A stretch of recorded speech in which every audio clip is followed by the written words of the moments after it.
Welcome back to the Deep Dive.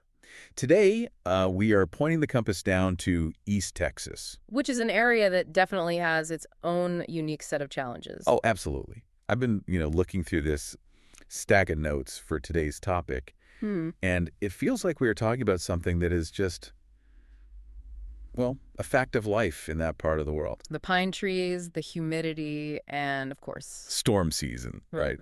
But I have to be honest, when I first picked up this material, I was expecting the usual checklist. The standard panic purchase list. Exactly. Yeah. You know the drill. You go buy a flashlight, you get some extra batteries, maybe stock up on a bunch of bottled water. The stuff you do when the sky is already turning gray. Right. But this isn't that. We're looking at a document titled The Blueprint for East Texas Storm Readiness. And right off the bat, it really threw me for a loop. Because it redefines the whole concept of what readiness actually means. Yes, it makes this huge distinction between awareness, which is just, knowing a storm is coming, and preparation, which is actually doing something about it. It is a massive distinction because I think most of us, we stop at awareness. We see the radar, we see that big red blob moving across the TV screen, and we think, okay, I know it's coming. And that gives us this false sense of control. Right. But this blueprint is arguing that awareness without action is really just anxiety. Preparation is the actual physical work you do to protect your property. And that leads right into the central question the blueprint poses to you, the listener. It asks, are you really ready? Which sure sounds like a rhetorical question you'd see on a billboard somewhere. Catchy slogan. Yeah, but then it hits you with this primary insight that I want to push back on it a little bit. Okay, let's hear it. It says storm damage usually begins weeks before the storm. It is a really bold claim. It's crazy. I mean, it sounds like a technicality. Because if a tree falls on my roof during a hurricane, the damage happened during the storm. How can they argue the damage happened weeks ago? It kind of feels like blaming the victim. I can totally see why it feels that way. But let's look closer at what the source is actually saying here. Think about why the damage happened. Because of the wind. The storm is the trigger, absolutely. It provides the stress test. But the failure point itself, that was usually established long before the clouds ever rolled in. Okay, give me an example. Make this real for me. Let's take that roof you just mentioned. If a shingle flies off, was it because the wind was magically stronger right in that one specific spot? Probably not. Right. Or was it because that shingle had already lifted maybe a quarter of an inch during a heat wave back in July and nobody noticed? Oh, I see. The storm just exploited a weakness that already existed. The damage, or at least the potential for it, was just sitting there waiting. So the storm is basically an inspector that just doesn't care about your feelings. That is the perfect way to put it. It's just coming through looking for the things you missed. A ruthless inspector.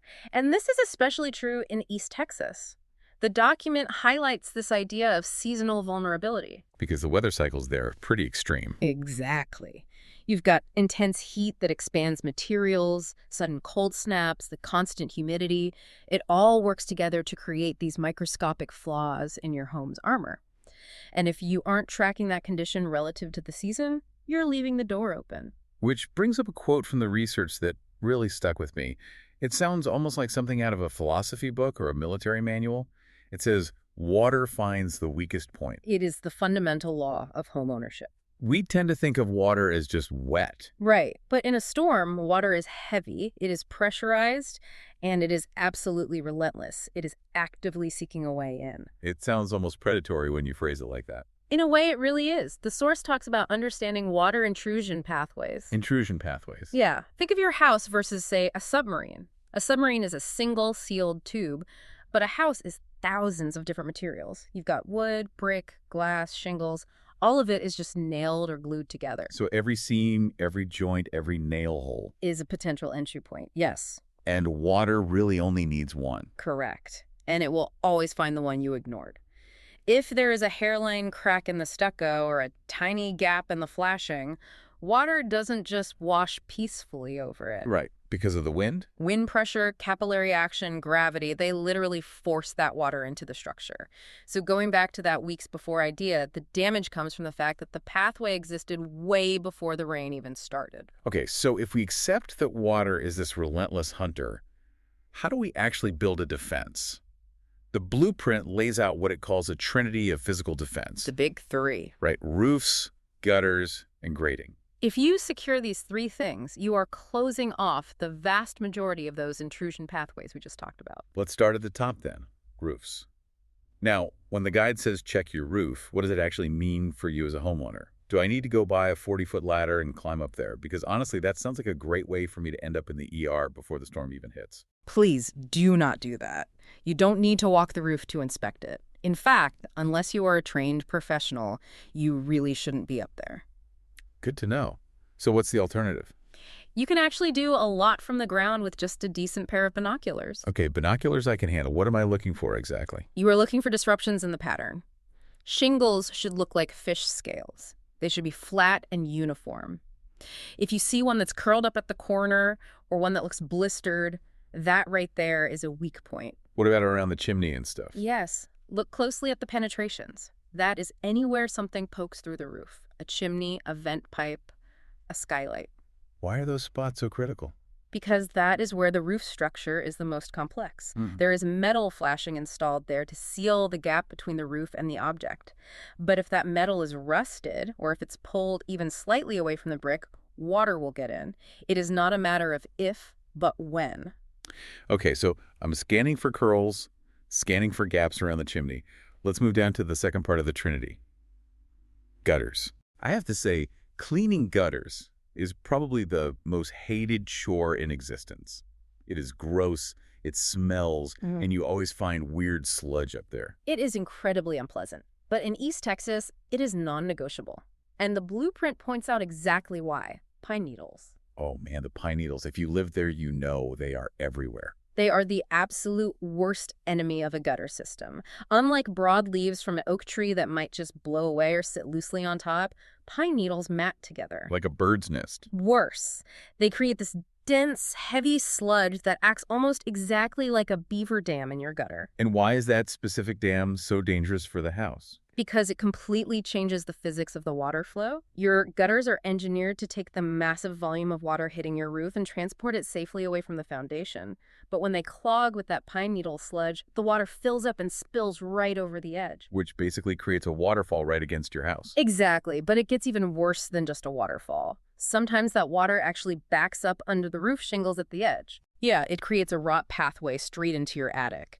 Or it spills down the back and rots out the fascia board, which is the wood your gutter is actually attached to. So by ignoring the preventative maintenance of just cleaning the gutters out, you are basically inviting the water to attack your walls. You have turned a safety system into a weapon against your own house.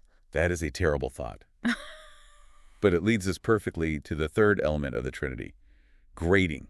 Yes. This is one I feel like people just completely glaze over, because grading sounds like something a civil engineer worries about when building a highway, not something a homeowner thinks about. It does sound highly technical, but it is actually the most intuitive concept in the entire blueprint. It is literally just dirt and gravity. So what is the rule here? How do you actually know if your grading is good or bad?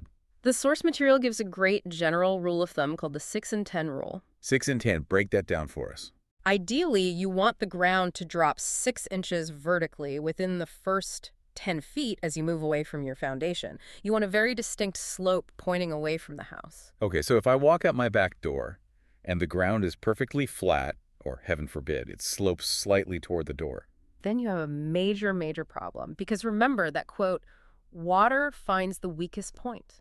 If your gutters overflow, or even if the rain is just incredibly heavy and the ground slopes toward the house, gravity is going to funnel all of that water right against your foundation. And in East Texas specifically, the soil plays a big role here too, doesn't it? A massive role. A huge portion of East Texas has clay-heavy soil, and clay is highly expansive. Meaning it swells up. Right. When it gets wet, it swells dramatically. When it dries out, it shrinks and cracks.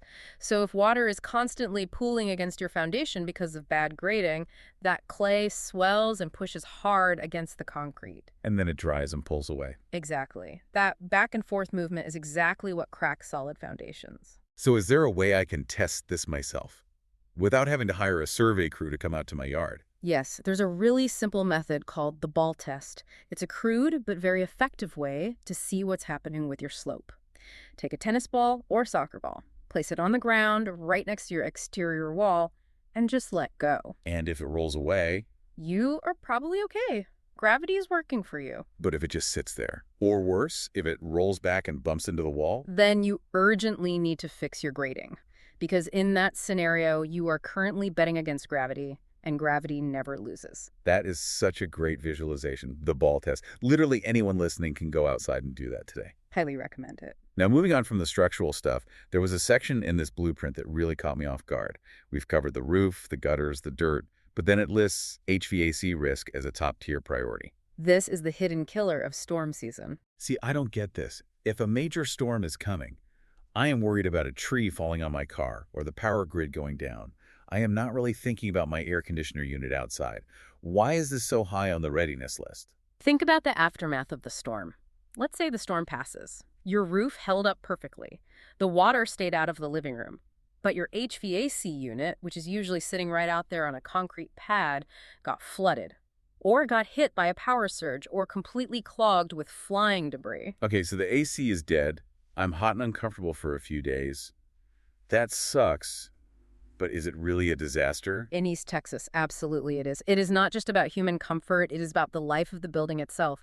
The HVAC system is essentially the lungs of your home. It regulates the internal humidity. Because it pulls moisture out of the air. Exactly. Without it functioning in that specific climate, the humidity inside your house is going to spike immediately. We are talking like 90% humidity indoors. Easily. And what happens when you combine high indoor humidity with stagnant warm air? Mold. Within 48 to 72 hours, you can have mold blooming all over your drywall, in your carpets, on your soft furniture. You survived the actual storm, but your house is quickly becoming unlivable because the lungs failed. That is why HVAC is a critical readiness issue. Wow, it really is a secondary disaster just waiting to happen. So what is the preparation there? It goes right back to that weeks before timeline we discussed earlier. You need to check it now. Is the outdoor unit elevated slightly? Is the area around it clear of all those pine needles and leaves so it can actually breathe? And what about the power surges you mentioned? That's huge. Do you have surge protection installed on the unit? Because when the power grid flickers during a severe storm, that electrical spike can fry the compressor unit instantly. That makes total sense. It really is about operational continuity. You need the house to be able to function normally after the rain stops falling. So we have got a lot of work to do, checking roofs with binoculars, clearing out pine needle sludge, rolling tennis balls around the yard, inspecting AC units. And I can hear some listeners right now thinking, this all sounds really expensive. It does sound that way, and that is a very real mental hurdle for a lot of people. The blueprint actually tackles this head-on with an economic argument. It says preparation costs less than reaction, which logically, sure, I get that, but emotionally, it is hard to spend $200 today to prevent something that might not even happen. It is the ostrich effect. We bury our heads in the sand to save a few bucks in the short term.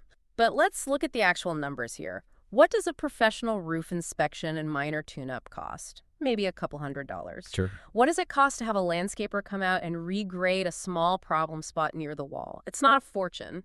Compare that to the reaction costs. This is where the math gets genuinely scary. If water gets into your walls because of that bad grading or a neglected roof leak, you are talking about professional water extraction.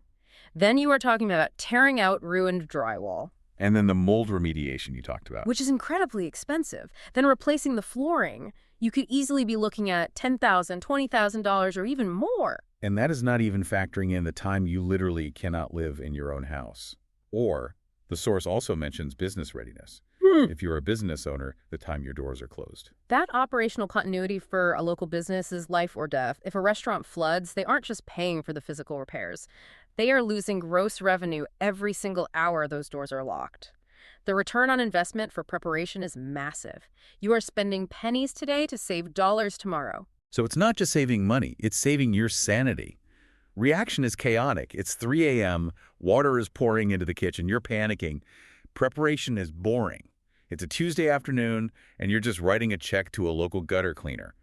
I will take boring over panic any day of the week. Boring is good. Boring means the system worked exactly how it was supposed to. But, and we do have to be realistic here, sometimes nature just wins. You can have the best roof, the cleanest gutters on the block, the perfect slope in your yard, and a tornado just drops a massive oak tree. right on your living room. Yeah. Or the floodwaters are just historically high. That is the harsh reality. Right. You can mitigate your risk significantly, but you can never completely eliminate it. So what happens then? The blueprint actually includes a very specific resource for this exact fail state. It points directly to SurveyPro of Lufkin Nacogdoches Longview. Right, and I think it's really interesting that this is included in a readiness guide because usually you think of a cleanup and restoration crew as something you desperately search for after the disaster has already happened. But the argument the source is making is that knowing exactly who to call is actually part of the preparation phase. It absolutely is, because when you are standing ankle deep in floodwater in your hallway, your cognitive function drops. You are running on adrenaline and shock. That is absolutely not the time to be scrolling blindly through Google reviews or trying to find a reliable phone number. You want that decision to be made already. Precisely. You want a pre-vetted plan in place. This resource, SurveyPro, they offer 247 emergency services. That is critical because, as we know, storms do not respect standard business hours. Right. And they cover that specific East Texas triangle: Lufkin, Nacogdoches, and Longview. So they know the specific area, they know about the pine needles. They know the clay soil, they understand the very specific types of water damage and mold issues that happen in that exact climate.